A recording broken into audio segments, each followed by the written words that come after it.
नमस्कार साथियों।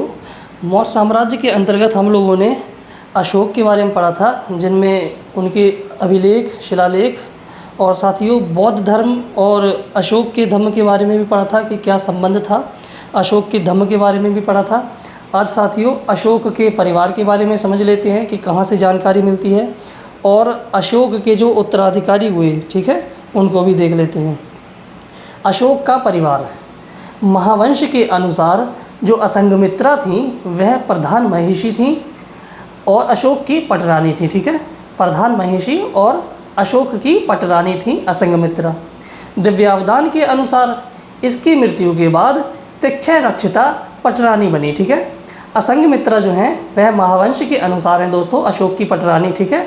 और दिव्यावदान के अनुसार इसकी मृत्यु के बाद, यानी कि असंघमित्रा की मृत्यु के बाद तिक्षय रक्षिता पटरानी बनी, जिससे कुणाल को अंधा करवा दिया था। जो तिक्षय रक्षिता थी दोस्तों, इसके द्वारा जो कुणाल थे, अशोक का पुत्र कुणाल था, जो देवी महादेवी की संतान कुणाल, ये दोस्तों तिक्षय रक्षिता के द्वारा कुणाल को अंधा करवा दिया गया था। एवं जो दोस्तों बोधि वृक्ष है बोधगया में, उसको भी इसने क्षति पहुंचवाई थी। जो तिक्षय रक्षिता हैं ये अशोक की दूसरी पटरानी थी। दिव्यावदान के अनुसार इन्होंने दोस्तों कुणाल को अंधा करवा दिया तथा जो बोधगया में बोधि वृक्ष है इसको भी दोस्तों क्षति पहुंचाई थी। कुणाल पद्मावती अन्य रानी का पुत्र था, ठीक है। ये जो महादेवी और देवी हैं इनकी दोस्तों ये महेंद्र और संघमित्रा थे, पुत्र व पुत्री, जो लंका में गए थे बौद्ध धर्म का प्रचार करने के लिए। कुणाल दोस्तों पद्मावती का पुत्र था, जो कि एक अन्य रानी थी अशोक की। तो कुणाल को अंधा किन्होंने करवाया? तिक्षय रक्षिता ने।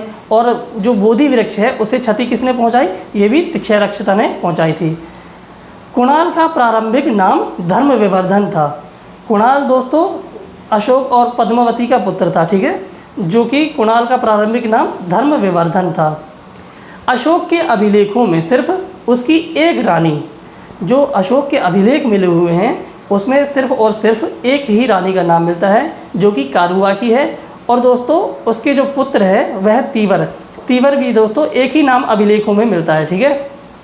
अशोक के अभिलेखों में सिर्फ उसकी एक रानी कारुवाकी का नाम मिलता है, जो तीवर की माँ थी, ठीक है। तीवर अभिलेखों में उल्लिखित एकमात्र पुत्र है, ठीक है। अभिलेखों में एकमात्र पुत्र उल्लिखित कौन सा है? तीवर। और उसकी एकमात्र जो रानी है वो कारुवाकी, ठीक है। इन दोनों का नाम ही मिलता है अशोक के संबंध में। जो अशोक ने अभिलेख खुदवाए हैं, अभिलेख लिखवाए हैं, कारुवाकी उसकी रानी का नाम मिलता है और उसके पुत्र तीवर का नाम मिलता है। उसके पौत्र दशरथ का भी नाम मिलता है दोस्तों अभिलेखों में। जो अभिलेख हैं उसमें दोस्तों जो उसका पौत्र है, जो दशरथ है, उसका भी नाम मिलता है, ठीक है। जो कुणाल का पुत्र माना जाता है, दशरथ कुणाल का पुत्र माना जाता है, ठीक है। महेंद्र व संघमित्रा विदिशा के व्यापारी की पुत्री, जो विदिशा का व्यापारी था उसकी पुत्री देवी महादेवी, जो अशोक की पत्नी थी, उनके पुत्र थे, ठीक है। पुत्र व पुत्री थे।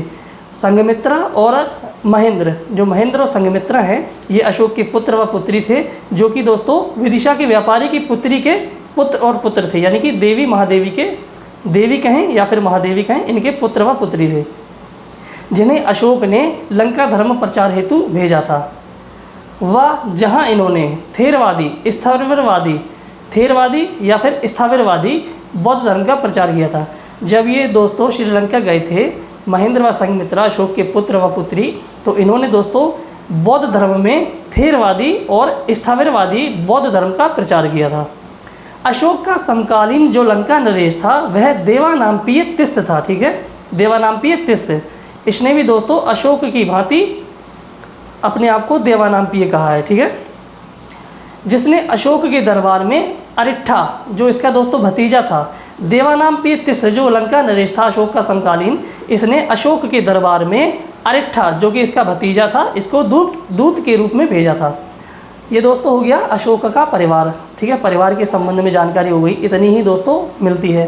अब अशोक के जो उत्तराधिकारी हैं उनके संबंध में जानकारी लेंगे हम लोग। वायु पुराण के अनुसार अशोक के बाद कुणाल शासक बना, ठीक है। वायु पुराण जो कहता है दोस्तों, पुराणों में 18 पुराणों में वायु पुराण जो कहता है दोस्तों, यह अशोक के बाद कुणाल शासक बना था। और राजतरंगिणी के अनुसार जालौक जो है दोस्तों अशोक का पुत्र कहे जालौक कश्मीर का शासक बना था। जो राजतरंगिणी है दोस्तों, राजतरंगिणी के अनुसार जालौक नाम का व्यक्ति यानी कि अशोक का पुत्र कश्मीर का शासक बना था। अब वायु पुराण और मत्स्य पुराण के अनुसार, जो वायु पुराण कह रहा है और मत्स्य पुराण कह रहा है, इनके अनुसार दोस्तों जो संप्रति है, संप्रति से पहले दशरथ शासक बना था। दशरथ जो दोस्तों हैं वह अशोक के पौत्र हैं। ये वायु पुराण और मत्स्य पुराण में उल्लेख है कि संप्रति से पहले दशरथ शासक बना था, जिसकी पुष्टि आजीवकों को दान दी हुई नागार्जुनी गुफाओं से होती है। ठीक है, जो दोस्तों आजीवक, ये जो दशरथ था यह आजीवक धर्म का अनुयायी था और इसने दोस्तों आजीवकों को नागार्जुनी गुफाओं में गुहा दान दिए थे। ठीक है, आजीवकों के लिए। आजीवकों का जो दोस्तों आजीवक धर्म का जो संस्थापक है वो कौन है? मक्खली पुत्र गोसाल। ठीक है, आजीवकों का जो धर्म संस्थापक है वह मक्खली पुत्र गोसाल है। आगे देखते हैं। आगे दोस्तों डॉक्टर स्मिथ के अनुसार कुणाल की मृत्यु के बाद संभवतः मौर्य साम्राज्य का विभाजन हो गया था। ठीक है, जो कुणाल था दोस्तों, कुणाल की मृत्यु के बाद, जो डॉक्टर स्मिथ कह रहे हैं कि इनके बाद, कुणाल की मृत्यु के बाद मौर्य साम्राज्य का विभाजन हो गया था। पूर्वी भाग का शासक दशरथ था और पश्चिमी भाग का जो था वह संप्रति था। ठीक है, पूर्वी भाग का जो शासक था वह दशरथ था, अशोक का पुत्र, और पश्चिमी भाग का संप्रति था। जो संप्रति दोस्तों, संप्रति जो 216 ईसा पूर्व में सिंहासन पर बैठा, वह 207 ईसा पूर्व तक इसने पाटलिपुत्र के अलावा उज्जैन को अपनी राजधानी बनाया। साथियों डॉक्टर स्मिथ कहते हैं कि कुणाल की मृत्यु के बाद मौर्य साम्राज्य का विभाजन हो गया था, जो कि पूर्वी भाग का दोस्तों शासक दशरथ बना और पश्चिमी भाग का शासक संप्रति बना, जो 216 ईसा पूर्व से 207 ईसा पूर्व तक शासन करता है। और इसने दोस्तों पाटलिपुत्र के अलावा उज्जैन को भी इसने दूसरी राजधानी बनाया था। पाटलिपुत्र भी राजधानी थी और उज्जैन भी राजधानी थी। किसकी? संप्रति की। बौद्ध व जैन साहित्य के अनुसार संप्रति अशोक का उत्तराधिकारी हुआ। जो बौद्ध धर्म है और जैन धर्म है, इनके जो साहित्य हैं, इनके अनुसार दोस्तों संप्रति अशोक का उत्तराधिकारी था। ठीक है, जिसे आचार्य सुहस्तिन ने जैन धर्म में दीक्षित किया था। जो आचार्य सुहस्तिन हैं, इनके अनुसार इनके द्वारा दोस्तों संप्रति को जैन धर्म में दीक्षित किया गया था। सॉरी, संप्रति की उपाधि त्रिखंडाधिपति थी।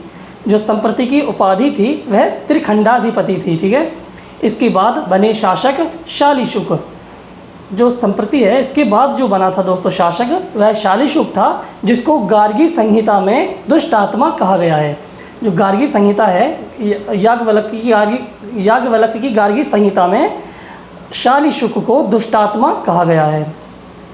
इसके समय में यवन जो थे, यवनों का आक्रमण हुआ था, जो कि एंटियोकस तृतीय। ठीक है, इसके समय में, शालीशुक के समय में यवन आक्रमण, जो कि एंटियोकस तृतीय का काबुल घाटी पर आक्रमण हुआ था। ठीक है, यानी कि शालीशुक के समय में यवन जो थे उन्होंने आक्रमण किया था काबुल घाटी पर। ठीक है, जिसके मुखिया एंटियोकस तृतीय थे। तारानाथ के अनुसार गांधार का शासक वीरसेन था, अशोक का पुत्र था जी। तो ठीक है दोस्तों, जो तारानाथ कहते हैं कि गांधार का शासक वीरसेन बना था, जो कि अशोक का पुत्र था। पुराणों में अशोक के उत्तराधिकारी कौन कौन से हैं देख लेते हैं दोस्तों। जो पुराण हैं, 18 पुराण हैं, इनमें भी दोस्तों अशोक के उत्तराधिकारियों की सूची दी हुई है। ठीक है, पहला कुणाल था दोस्तों। पुराण जो हैं वह कुणाल को उत्तराधिकारी मानते हैं पहले पे। उसके बाद बंधुपालित, फिर इंद्रपालित, फिर दशोन, फिर दशरथ, फिर संप्रति, फिर शालीशुक, फिर देववर्धन। ठीक है, देववर्धन, फिर शतधनुष और दोस्तों अंतिम में बृहद्रथ। साथियों जो मौर्य वंश का अंतिम शासक है वह बृहद्रथ है। और मगध पर दोस्तों सबसे पहले बृहद्रथ वंश ही शासक था। ठीक है, बृहद्रथ वंश का ही शासन था मगध पर। ठीक है, मगध पर सबसे पहले देखा जाए तो बृहद्रथ वंश का ही शासन था। और मौर्य साम्राज्य का जो अंतिम शासक है दोस्तों वह भी बृहद्रथ ही है। ठीक है, अशोकावदान के अनुसार, जो अशोकावदान है दोस्तों बौद्ध ग्रंथ, इनके अनुसार, अशोकावदान के अनुसार बौद्ध धर्म को अधिक दान देने के कारण मंत्रियों ने, साथियों अशोक के बारे में कहा गया है अशोकावदान में कि बौद्ध धर्म को अधिक दान देने के कारण मंत्रियों ने अशोक को अपने पौत्र संप्रति के पक्ष में सिंहासन छोड़ने को मजबूर किया था। ठीक है, जो संप्रति हैं दोस्तों, जो जो जनता थी दोस्तों, जनता के द्वारा कहा गया है, यानी कि जनता ने दोस्तों अशोकावदान के द्वारा कहा गया है, अशोकावदान के अनुसार कि जनता ने दोस्तों कहा कि बौद्ध धर्म जो था उसे अशोक ने बहुत ज़्यादा धन दे दिया था, अत्यधिक धन दे दिया था। इसी कारणवश जो वहाँ की जनता थी दोस्तों, उसने अशोक को संप्रति के पक्ष में सिंहासन छोड़ने के लिए मजबूर कर दिया था। ठीक है, मौर्य वंश का अंतिम शासक बृहद्रथ था। ठीक है, जिसकी हत्या उसके सेनापति पुष्यमित्र शुंग ने कर दी। साथियों, जो बृहद्रथ है यह मौर्य वंश का अंतिम शासक था, जो कि 185 ईसा पूर्व तक रहा था। इसके बाद दोस्तों जो उसका सेनापति था पुष्यमित्र शुंग ने 185 ईसा पूर्व में उसकी हत्या कर दी और दोस्तों शुंग वंश की स्थापना की थी। ठीक है, आगे हम लोग देखेंगे जब शुंग वंश को पढ़ेंगे तो शुंग वंश 185 ईसा पूर्व से स्टार्ट होता है, जो कि ये दोस्तों बृहद्रथ का सेनापति था। मौर्य वंश के अंतर्गत जो अंतिम शासक बृहद्रथ है उसका सेनापति था पुष्यमित्र शुंग। इसने हत्या कर दी 185 ईसा पूर्व में बृहद्रथ की और उसके बाद शुंग वंश की स्थापना की। बाणभट्ट की हर्षचरित और पुराण इस घटना का वर्णन करते हैं। जो बाणभट्ट हैं दोस्तों, उन्होंने हर्षचरित की रचना की है और दोस्तों जो पुराण है उसमें भी दोस्तों उल्लेख है कि पुष्यमित्र शुंग ने मौर्य वंश के अंतिम शासक बृहद्रथ की 185 ईसा पूर्व में हत्या कर दी। तब पश्चात दोस्तों शुंग वंश की स्थापना की। ठीक है, और दोस्तों बृहद्रथ अशोक का यह 7वां उत्तराधिकारी था। जो बृहद्रथ है जानकारी मिलती है किताबों से, पुस्तकों से, ग्रंथों से कि बृहद्रथ अशोक का 7वां उत्तराधिकारी हुआ था। ठीक है, यहाँ तक साथियों जो मौर्य वंश है उसमें मुख्य रूप से हम लोग चंद्रगुप्त मौर्य को पढ़ते हैं, बिंदुसार को पढ़ते हैं और दोस्तों जो छोटे मोटे शासक हुए उन्हें पढ़ते हैं और मुख्यतः अशोक के बारे में पढ़ते हैं।